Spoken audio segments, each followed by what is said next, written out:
Welcome again my channel everything know में।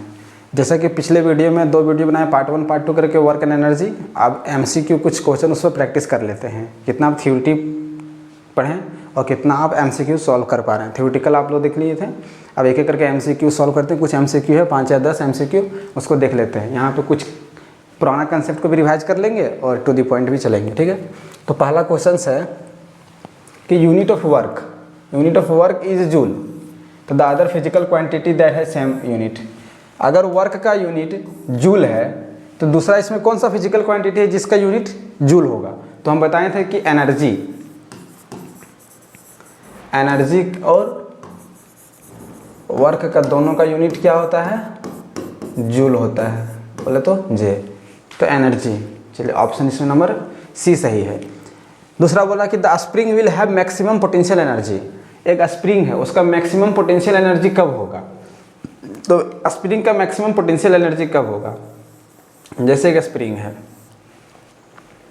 इसको 2 चीज़ हम कर सकते हैं। पहला केस ये, खींच के पूरा लंबा कर सकते हैं, मतलब इसको स्ट्रेच कर सकते हैं, दूसरा इसको कॉम्प्रेस कर सकते हैं। कॉम्प्रेस बोले तो ऐसे। दोनों में क्या है, अगर हम जब इसको खींचेंगे तो मैक्सिमम हाइट पे रहेगा, तो जब हम छोड़ेंगे तो बहुत ज़ोर से इसमें कंप्रेस होगा, है ना। और जब हम कंप्रेस किया वो रहेंगे, बहुत छोटा किया रहेंगे, जब छोड़ेंगे तो दोनों साइड बहुत तेज़ी से भागेगा, है ना। तो सबसे ज़्यादा मैक्सिमम इसका पोटेंशियल एनर्जी कब होगा, तो इट इज़ पुल्ड आउट, जब इसको खींचेंगे, और इट कंप्रेस, दोनों कंडीशन में। तो आंसर ए और बी, तो ऑप्शन नंबर सी सही है, ठीक है।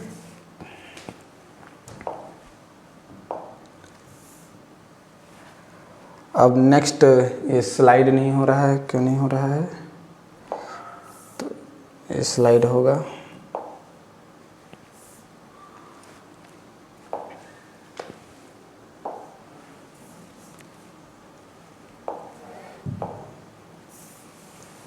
चलिए आगे देखते हैं, ठीक है। The energy possessed by oscillating pendulum. एक पेंडुलम वाला घड़ी है, बोले तो घड़ी इस तरह, पेंडुलम वाला घड़ी। अब बोल रहा है कि द एनर्जी पॉजेड ऑसिलेटिंग पेंडुलम, एक पेंडुलम मूव कर रहा है, तो उसके पास कैसा एनर्जी है। उसके पास काइनेटिक एनर्जी है और प्लस पोटेंशियल एनर्जी। तो kinetic energy plus potential energy, mechanical energy. तो इसमें कैसा एनर्जी है, मैकेनिकल, ऑप्शन नंबर डी, ठीक है। तीसरा, the gravitational potential energy is object is due to. किसी भी ऑब्जेक्ट का पोटेंशियल एनर्जी किस बात में निर्भर करता है। ग्रेविटेशनल पोटेंशियल, यहाँ पे थोड़ा सा कंफ्यूजन कर दिया। सर ग्रेविटेशनल क्या है, पोटेंशियल एनर्जी ग्रेविटेशन के कारण होता है, ठीक है ना। धरती उसको खींचता है, अगर धरती खींचता ही नहीं तो हर चीज़ हवा में लटक जाता है। तो ग्रेविटेशनल पोटेंशियल एनर्जी किस बात पे डिपेंड कर रहा है, सिंपली पोटेंशियल एनर्जी किस बात पे डिपेंड कर रहा है। तो चलिए पोटेंशियल एनर्जी हम देख लेते हैं किस बात पे डिपेंड कर रहा है, ठीक है। तो पोटेंशियल एनर्जी बराबर होता है, पोटेंशियल एनर्जी mgh, तो बोले तो मास पे कर रहा है, g बोले तो acceleration due to gravity, h बोले तो हाइट। तो तीनों पे निर्भर कर रहा है। तो मास भी सही है, एक्सेलरेशन ड्यू टू ग्रेविटी भी सही है, height of the object of the earth सही है। तो ऑप्शन नंबर डी, ठीक है। चलिए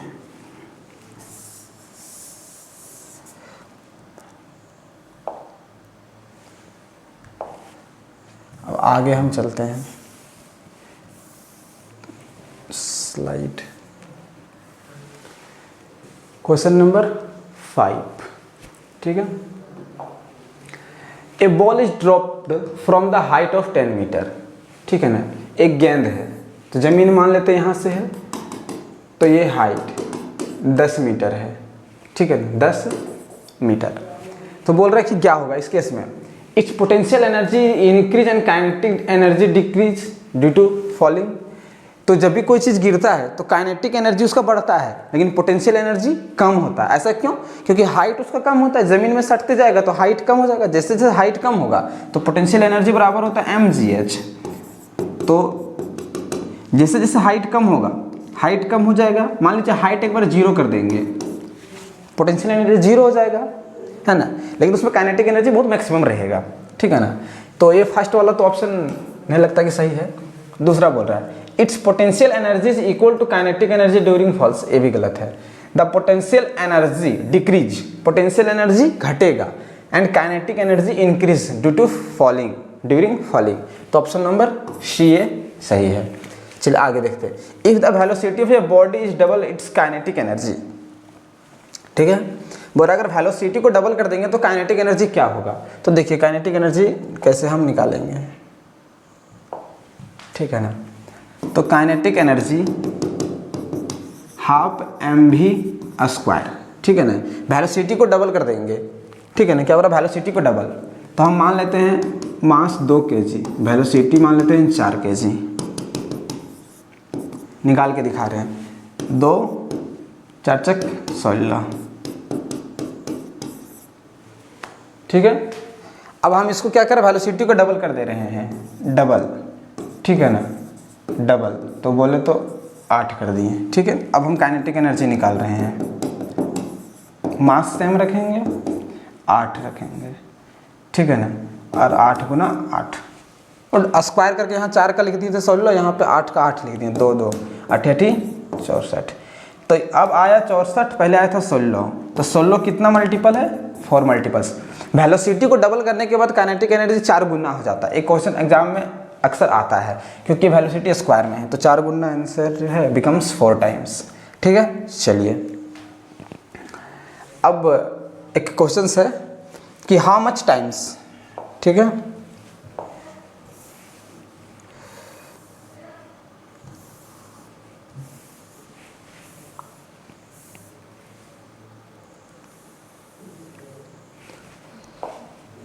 how much times will be required to perform 520 joule work at 20 वाट, ठीक है ना। टाइम निकालना है, ठीक है ना। तो हम जानते हैं power by work by time. तो पावर का यूनिट होता है पी, दिया हुआ है, पी कितना दिया हुआ है 20 वाट, और वर्क कितना दिया हुआ है 20 जूल। तो यहाँ से टाइम बराबर क्या हो जाएगा, W बाई पी, W कितना है 26 सेकेंड, आंसर चलिए 26 सेकेंड। यहाँ पे इसका आंसर क्या हो जाएगा, 26 सेकेंड हो जाएगा, ठीक है। अब नेक्स्ट देखते हैं, ये क्या हो रहा है बार बार, अच्छा क्लीन कर देते हैं। अब क्लीन करने के बाद भी नहीं चल रहा, जब ज़्यादा क्वेश्चंस नहीं होगा तो 1-2 क्वेश्चंस होगा, एक क्वेश्चन आ जा। 8 number, a student 5 kg bag को लेके जा रहा है from the ground floor to his classroom on the first floor 2 metre. मतलब यहाँ पे दिया है मास बराबर दिया है 5 kg और हाइट बराबर दिया है 2 metre. The work done by the boy, तो वर्क डन निकालना है, तो वर्क डन के लिए हमको F इंटू डी चाहिए, और हमारे पास F भी नहीं है बट D है। बोले तो डिस्प्लेसमेंट बोले तो यहाँ पे हाइट है, ठीक है ना, लेकिन हमको F चाहिए। तो F के लिए हम क्या करेंगे, F का एक फार्मूला होता है कि फोर्स बराबर होता है mg तो ma,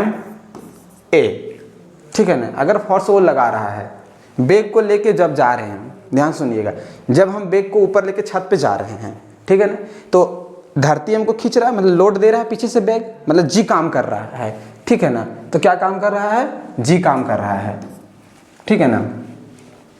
तो हम यहाँ से फोर्स निकाल सकते हैं, क्या निकाल सकते हैं, फोर्स।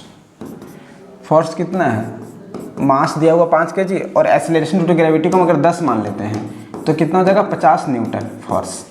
और अगर 50 हमको दे देगा और डिस्प्लेसमेंट है 2 मीटर, तो हम 2 से अगर गुना कर देंगे तो 100 जूल निकल जाएगा आंसर, ठीक है ना।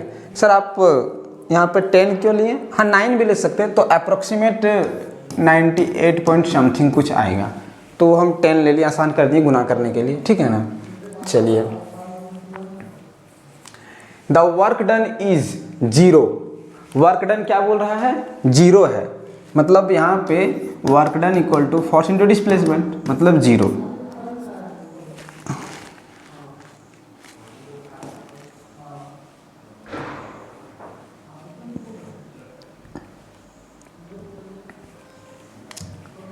ठीक है।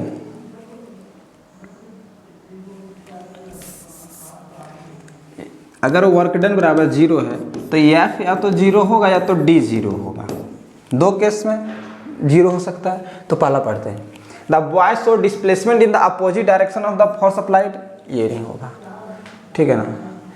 दूसरा, the boy show displacement in the same direction, ये भी नहीं होगा। The boy show displacement perpendicular direction to the force applied, the body mass equilibrium direction to the applied, नहीं ये नहीं। सी नंबर चांस है, क्यों चांस है सो देखिए, बोल रहा है कि डिस्प्लेसमेंट परपेंडिकुलर ऐसे है, ऐसे तो ऐसे 90 डिग्री बन रहा है, तो इस केस में एफ डी कॉस थीटा, और थीटा बराबर यहाँ हो जाएगा 90 डिग्री, और कॉस 90 का वैल्यू होता है 0, मतलब पूरा सिस्टम यहाँ पे 0 हो जाएगा। तो ऑप्शन नंबर हाँ सी सही होगा, ठीक है।